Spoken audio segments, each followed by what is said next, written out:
नमस्कार, किस्से कहानियों में आपका स्वागत है। आइए सुनते हैं मुंशी प्रेमचंद द्वारा लिखे उपन्यास कायाकल्प का अध्याय 34। देवप्रिया को उस गुफा में रहते कई महीने गुजर गए। वह तन मन से पति सेवा में रत रहती। प्रातःकाल नीचे जाकर नदी से पानी लाती, पहाड़ी वृक्षों से लकड़ियां तोड़ती और जंगली फलों को उबालती। बीच बीच में महेंद्र कुमार कई कई दिनों के लिए कहीं चले जाते थे। देवप्रिया अकेले गुफा में बैठी उनकी राह देखा करती, पर महेंद्र को वन वन घूमने से इतना अवकाश ही न मिलता था कि दो चार पल के लिए उसके पास भी बैठ जाए। रात को वह योगाभ्यास किया करते थे। न जाने कब कहाँ चले जाते, न जाने कब कैसे चले आते। इसका देवप्रिया को कुछ भी पता न चलता। उनके जीवन का रहस्य उसकी समझ में न आता था। उस गुफा में भी उन्होंने न जाने कहां से वैज्ञानिक यंत्र जमा कर लिए थे और दिन को जब घर पर रहते तो उन्हीं यंत्रों से कोई न कोई प्रयोग किया करते। उनके पास सभी कामों के लिए समय था। अगर समय न था तो केवल देवप्रिया से बातचीत करने का। देवप्रिया की समझ में कुछ न आता कि इनका हृदय इतना कठोर क्यों हो गया है। वह प्रेम भाव कहाँ गया? अब तो उससे सीधे मुंह बोलते तक नहीं। उससे कौन सा अपराध हुआ?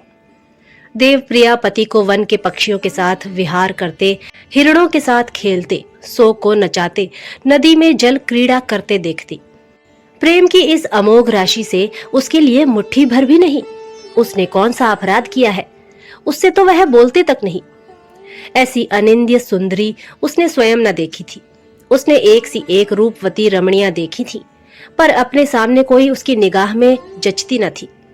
वह जंगली फूलों के गहने बना बना कर पहनती, आंखों से हंसती, हाव भाव कटाक्ष सब कुछ करती, पर पति के हृदय में प्रवेश न कर सकती थी।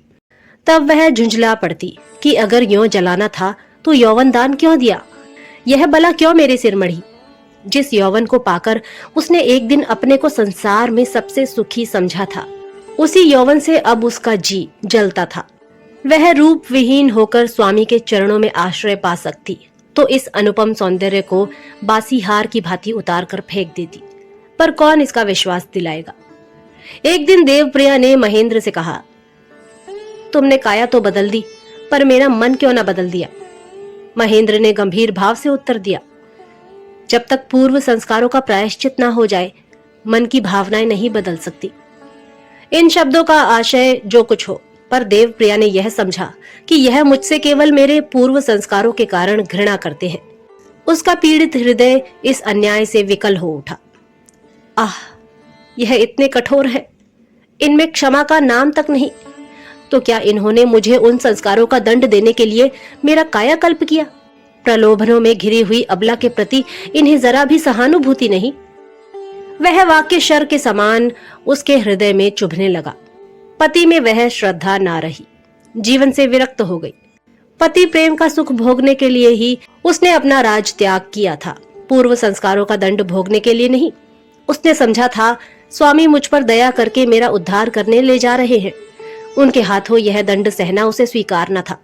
अपने पूर्व जीवन पर लज्जा थी, पश्चाताप था। पति के मुख से यह व्यंग्य ना सुनना चाहती थी। वह संसार की सारी विपत्ति सह सकती थी, केवल पति प्रेम से वंचित रहना उसे असह्य था।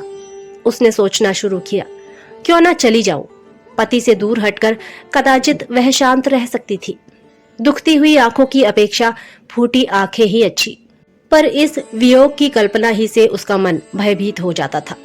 आखिर उसने यहाँ से प्रस्थान करने का निश्चय कर लिया। रात का समय था। महेंद्र गुफा के बाहर एक शिला पर पड़े हुए थे। देवप्रिया आकर बोली, आप सो रहे हैं क्या? महेंद्र उठकर बैठ गए और बोले, नहीं, सो नहीं रहा हूं। मैं एक ऐसे यंत्र की कल्पना कर रहा हूं जिससे मनुष्य अपनी इंद्रियों का दमन कर सके। संयम, साधन और विराग पर मुझे अब विश्वास नहीं रहा। देवप्रिया ने कहा, ईश्वर आपकी कल्पना सफल करे। मैं आपसे यह कहने आई हूं कि जब आप मुझे त्याज्य समझते हैं तो क्यों हर्षपुर या कहीं और नहीं भेज देते? महेंद्र ने पीड़ित होकर कहा, मैं तुम्हें त्याज्य नहीं समझ रहा हूं। प्रिय, तुम मेरी चिर संगिनी हो और सदा रहोगी। अनंत में 10, 20 या 100, 50 वर्ष का वियोग नहीं के बराबर है। तुम अपने को उतना नहीं जानती जितना मैं जानता हूँ। मेरी दृष्टि में तुम पवित्र, निर्दोष और धवल के समान उज्जवल हो। इस विश्व प्रेम के साम्राज्य में त्याज्य कोई वस्तु नहीं है, ना कि तुम, जिसने मेरे जीवन को सार्थक बनाया है। मैं तुम्हारी प्रेम शक्ति का विकास मात्र हूँ। देवप्रिया ये प्रेम से भरे हुए शब्द सुनकर गदगद हो गई। उसका सारा संताप, सारा क्रोध, सारी वेदना इस भांति शांत हो गई जैसे पानी में पड़ते ही धूल बैठ जाती है। वह उसी शिला पर बैठ गई और महेंद्र के गले में बाहें डालकर बोली, फिर आप मुझसे बोलते क्यों नहीं? मुझसे क्यों भागे भागे फिरते हैं? मुझे इतने दिन यहाँ रहते हो गए, आपने कभी मेरी ओर प्रेम की दृष्टि से देखा भी नहीं। आप जानते हैं, पति प्रेम नारी जीवन का आधार है। इससे वंचित होकर अबला निराधार हो जाती है। महेंद्र ने करुण स्वर में कहा, प्रिय, बहुत अच्छा होता यदि तुम मुझसे यह प्रश्न ना करती। मैं जो कुछ कहूंगा उससे तुम्हारा चित्त और भी दुखी होगा। मेरे अंदर की आग बाहर नहीं निकलती। इससे यह ना समझो कि उसमें ज्वाला नहीं है। आह, उस अनंत प्रेम की स्मृतियां अभी हरी हैं, जिसका आनंद उठाने का सौभाग्य बहुत थोड़े ही दिनों के लिए प्राप्त हुआ था। उसी सुख की लालसा मुझे तुम्हारे द्वार का भिक्षुक बनाकर ले गई थी। उसी लालसा ने मुझे ऐसी कठिन तपस्या कराई जहां प्रतिक्षण प्राणों का भय था। क्या जानता था कि कौशलमय विधि मेरी साधनाओं का उपहास कर रहा है। जिस वक्त मैं तुम्हारी ओर लालसापूर्ण नेत्रों से ताकता हूँ तो मेरी आंखें जलने लगती हैं। जब तुम्हें प्रातःकाल अंचल में फूल भरे उषा की भांति स्वर्ण छटा की वर्षा करते आते देखता हूँ तो मेरे मन में अनुराग का जो भीषण विप्लव होने लगता है, उसकी तुम कल्पना भी नहीं कर सकती। लेकिन तुम्हारे समीप जाते ही मेरे समस्त शरीर में ऐसी जलन होने लगती है मानो अग्निकुंड में घुसा जा रहा हूँ। तुम्हें याद है, एक दिन मैंने तुम्हारा हाथ पकड़ लिया था। मुझे ऐसा जान पड़ा कि जलते तवे पर हाथ पड़ गया। इसका क्या कारण है? विधि क्यों हमारे प्रेम मिलन में बाधक हो रहा है, यह मैं नहीं जानता, पर ऐसा अनुमान करता हूँ कि यह मेरी लालसा का दंड है। नारी बुद्धि तीक्ष्ण होती है। महेंद्र की समझ में जो बात ना आई थी वह देवप्रिया समझ गई। उस दिन से वह तपस्विनी बन गई, पति के साये से भी भागती। अगर वह उसके कमरे में आ जाते तो उनकी ओर आंखें उठाकर भी न देखती, पर वह इस दशा में प्रसन्न थी। रमणी का हृदय सेवा के सूक्ष्म परमाणुओं से बना होता है। उसका प्रेम भी सेवा है, उसका अधिकार भी सेवा है, यहाँ तक कि उसका क्रोध भी सेवा है। विडंबना तो यह थी कि यहाँ सेवा क्षेत्र में भी वह स्वाधीन न थी। उसके लिए सेवा की सीमा वहीं तक थी जहाँ अनुराग का आरंभ होता है। उसकी सेवा में पत्नी भाव का अल्पांश भी न आने पाए, यही चेष्टा वह करती रहती थी।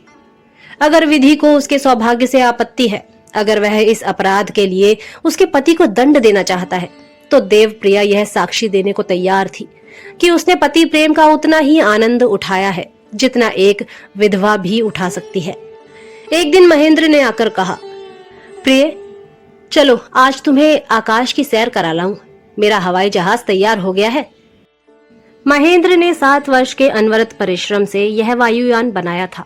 इसमें विशेषता यह थी कि तूफान और मेघ में भी स्थिर रूप से चला जाता था, मानो नैसर्गिक शक्तियों पर विजय का डंका बजा रहा हो। उसमें जरा भी शोर न होता था। गति घंटे में 1000 मील की थी। इस पर बैठकर वह पृथ्वी की प्रत्येक वस्तु को उसके यथार्थ रूप में देख सकते थे। दूर से दूर देशों के विद्वानों के भाषण और गाने वालों के गीत सुन सकते थे। उस पर बैठते ही मानसिक शक्तियां दिव्य और नेत्रों की ज्योति सहस्त्र गुणी हो जाती थी। यह एक अद्भुत यंत्र था। महेंद्र ने अब तक कभी देवप्रिया से उस पर बैठने का अनुरोध ना किया था। उनके मुंह से उसके गुण सुनकर उसका जी तो चाहता था कि उसमें एक बार बैठूं। इसकी बड़ी तीव्र उत्कंठा होती थी, पर वह संवरण कर जाती थी।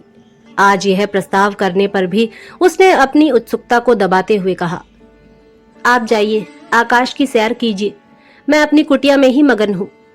महेंद्र बोले, मानव बुद्धि ने अब तक जितने आविष्कार किए हैं उनका पूर्ण विकास देख लोगी। देवप्रिया ने कहा, आप जाइए, मैं नहीं जाती। महेंद्र बोले, मैं तो आज तुम्हें जबरदस्ती ले चलूंगा। यह कहकर उन्होंने देवप्रिया का हाथ पकड़ लिया और अपनी ओर खींचा। देवप्रिया का चित्त डावाडोल हो गया। जैसे नटखट बालक के बुलाने पर कुत्ता डरता डरता जाता है कि मालूम नहीं भोजन मिलेगा या डंडे, उसी भांति देव प्रिया भी महेंद्र के साथ चली गई। गुफा के बाहर स्वर्ण की वर्षा हो रही थी। आकाश, पर्वत और उन पर विहार करने वाले पशु पक्षी सोने में रंगे थे। विश्व स्वर्णमय हो रहा था। शांति का साम्राज्य छाया हुआ था। पृथ्वी विश्राम करने जा रही थी। यान एक पल में दोनों आरोहियों को लेकर अनंत आकाश में विचरने लगा। वह सीधा चंद्रमा की ओर चला जाता था। ऊपर ऊपर और भी ऊपर, यहाँ तक कि चंद्रमा का दिव्य प्रकाश देखकर देव प्रिया भयभीत हो गई। सहसा देव प्रिया संगीत की मधुर ध्वनि सुनकर चौंक पड़ी और बोली, यहाँ कौन गा रहा है? महेंद्र ने मुस्कुराकर कहा, हमारे स्वामी जी ईश्वर की स्तुति कर रहे हैं। मैं अभी उनसे बातें करता हूँ। सुनो स्वामी जी, क्या हो रहा है? बच्चा, भगवान की स्तुति कर रहा हूँ। अच्छा, तुम्हारे साथ तो देव प्रिया जी भी हैं। इन्हें जापानी सिनेमा की सैर नहीं कराई? सहसा देव प्रिया को एक जापानी नौका डूबती हुई दिखाई दी। एक क्षण में एक जापानी युवक कगार पर से समुद्र में कूद पड़ा और लहरों को चीरता हुआ नौका की ओर चला।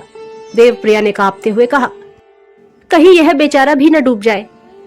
महेंद्र ने कहा, यह किसी प्रेम कथा का अंतिम दृश्य है। यान और भी ऊपर उड़ता चला जाता था। पृथ्वी पर से जो तारे टिमटिमाते हुए ही नजर आते थे, अब चंद्रमा की भांति ज्योतिर्मय हो गए थे और चंद्रमा अपने आकार से 10 गुना बड़ा दिखाई देता था। विश्व पर अखंड शांति छाई हुई थी। केवल देव प्रिया का हृदय धड़क रहा था। वह किसी अज्ञात शंका से विकल हो रही थी। जापानी सिनेमा का अंतिम दृश्य उसकी आंखों में नाच रहा था। तब महेंद्र ने वीणा उठा ली और देव प्रिया से बोले, प्रिय, तुम्हारा मधुर गान सुने बहुत दिन बीत गए। याद है तुमने पहले जो गीत गाया था, वही गीत आज फिर गाओ। देखो, तारागण तान लगाए बैठे हैं। देवप्रिया स्वामी की बात ना टाल सकी। उसे ऐसा प्रतीत हुआ कि वह स्वामी का अंतिम आदेश है। मैं इन कानों से स्वामी की बातें फिर ना सुनूंगी। उसने कांपते हुए हाथों में वीणा ले ली और कांपते हुए स्वरों में गाने लगी, पिया मिलन है कठिन बावरी।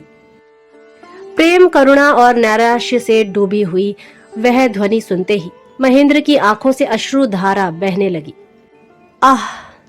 वियोग व्यथा से पीड़ित यह हृदय स्वर उनके अंतस्थल पर जैसे शर जैसी चोटें करने लगा। बार बार हृदय थाम कर रह जाते थे। सहसा उनका मन एक अत्यंत प्रबल आवेग से आंदोलित हो उठा। लालसा विहल मन ने कहा, यह संयम कब तक? इस जीवन का भरोसा ही क्या? जाने कब इसका अंत हो जाए और ये चिर संचित अभिलाषाएं भी धूल में मिल जाएं। अब जो होना है सो हो। अनंत शांति का साम्राज्य था। यान प्रतिक्षण और ऊपर चढ़ता जाता था। महेंद्र ने देव प्रिया का कोमल हाथ पकड़कर कहा, प्रिय, अनंत वियोग से तो अनंत विश्राम ही अच्छा। वीणा देव प्रिया के हाथ से छूटकर गिर पड़ी।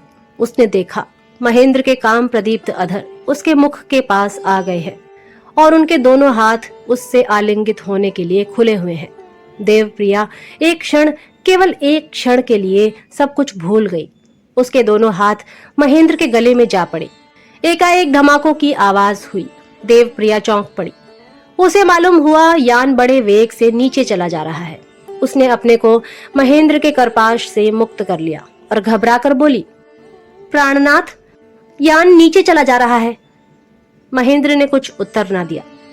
देवप्रिया ने फिर कहा, ईश्वर के लिए इसे रोकिए, देखिए कितने वेग से नीचे गिर रहा है। महेंद्र ने व्यथित कंठ से कहा, प्रिय, अब इसे मैं नहीं रोक सकता। मेरे पैर कांप रहे हैं। मालूम होता है जीवन का अंत हो रहा है। आह आह प्रिय, मैं गिर रहा हूं। देवप्रिया उन्हें संभालने चली थी कि महेंद्र गिर पड़े। उनके मुंह से केवल ये शब्द निकले, डरो मत, यान भूमि से टक्कर ना खाएगा। तुम हर्षपुर जाकर राज्याधिकार अपने हाथ में लेना। मैं फिर आऊंगा। हम और तुम फिर मिलेंगे, अवश्य मिलेंगे। अतृप्त तृष्णा फिर मुझे तुम्हारे पास लाएगी। विधि का निर्दय हाथ भी उसमें बाधक नहीं हो सकता। इस प्रेम की स्मृति देवलोक में भी मुझे विकल करती रहेगी। आह, इस अनंत विश्राम की अपेक्षा अनंत वियोग कितना सुखकर था। देवप्रिया खड़ी रो रही थी और यान वेग से नीचे उतरता जाता था। आप सुन रहे थे मुंशी प्रेमचंद द्वारा लिखे उपन्यास कायाकल्प का अध्याय 34। जल्द ही अगले अध्याय के साथ प्रस्तुत होंगे। तब तक के लिए नमस्कार।